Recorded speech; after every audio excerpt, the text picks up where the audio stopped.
लागत को कम और उत्पादन बढ़ाने के साथ ही उसकी आमदनी को कई गुना बढ़ाने में एक बड़ी भूमिका का निर्वहन करेगा। और इसी उद्देश्य से आज हम सब यहाँ पर आज इन सब कार्यों का निरीक्षण करने के लिए आए हैं। लगभग 450 करोड़ रुपए की लागत से बनने वाला ये विश्वविद्यालय यहाँ पर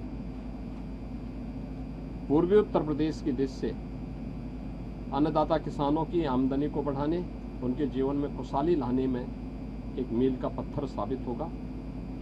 और इसी उद्देश्य से कृषि और कृषि शिक्षा के मंत्री श्री सूर्य प्रताप शाही जी, यहाँ के स्थानीय सांसद, स्थानीय विधायक और अन्य जनप्रतिनिधिगण भी इसीलिए इस कार्यक्रम में आज निरीक्षण करने के लिए आए हैं।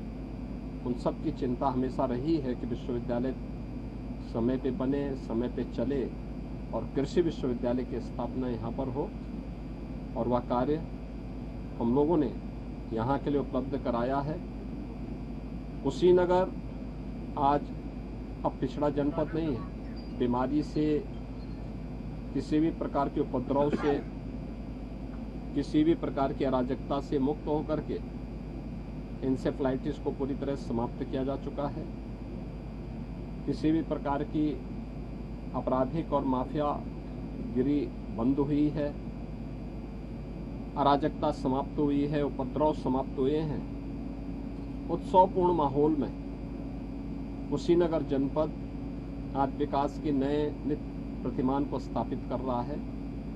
मेडिकल कॉलेज की स्थापना, प्रौद्योगिकी विश्वविद्यालय की स्थापना, नए नए हाईवे, 4 लेन, 2 लेन की सड़कों का निर्माण और अभी गोरखपुर सिलीगुड़ी मार्ग भी कुशीनगर होते हुए ही निकल रहा है। तो स्वाभाविक रूप से विकास की अनंत संभावनाओं को लेकर के देवरिया कस्या पहले से हम 4 लेन की स्वीकृति दे चुके हैं और नॉर्थ साउथ कॉरिडोर के तहत भी हम लोग पडरौना से लेकर के केवल कस्या देवरिया ही नहीं बल्कि हम इसे प्रयागराज तक और आगे तक बढ़ाने की पूरी कार्रवाई के साथ हम लोगों ने पूरी प्लानिंग की हुई है।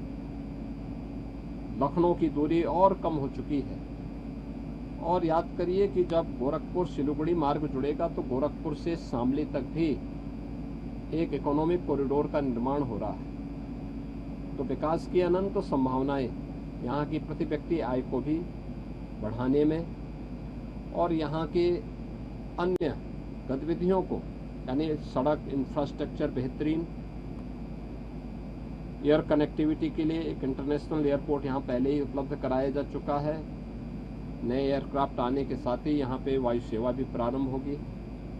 मेडिकल कॉलेज और कृषि विश्वविद्यालय के साथ अब कुशीनगर में वैल्यू एडिशन से जुड़े हुए फूड प्रोसेसिंग की यूनिट स्थापित हों, किसान को उसकी उपज का कई गुना दाम मिले, इस दिशा से सरकार के द्वारा ये प्रयास प्रारंभ किया गया है। मैं इस पूरे प्रोजेक्ट को समयबद्ध तरीके से आगे बढ़ाने के लिए आज यहाँ पर इसी निरीक्षण के उद्देश्य से यहाँ पर उपस्थित हुआ हूँ। मेरा विश्वास है कि हम लोग बहुत शीघ्र सितंबर अक्टूबर में इसके उद्घाटन के लिए यहाँ पर आएंगे।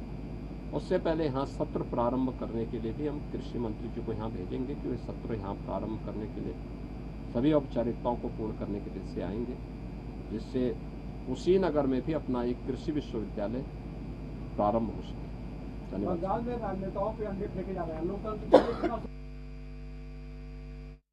मुख्यमंत्री योगी आदित्यनाथ को सुन रहे थे आप। तो चलिए अब खबरों में आगे बढ़ेंगे। उत्तराखंड राज्य में हर साल मानसून सीजन के दौरान भीषण आपदाओं का दंश झेलना पड़ता है, जिससे न सिर्फ जान माल को काफी अधिक नुकसान पहुंचता है बल्कि सैकड़ों परिवार प्रभावित होते हैं, जिसके चलते संवेदनशील क्षेत्रों में बसे लोगों का विस्थापन किया जाता है ताकि उनको किसी सुरक्षित स्थान पर बसाया जा सके।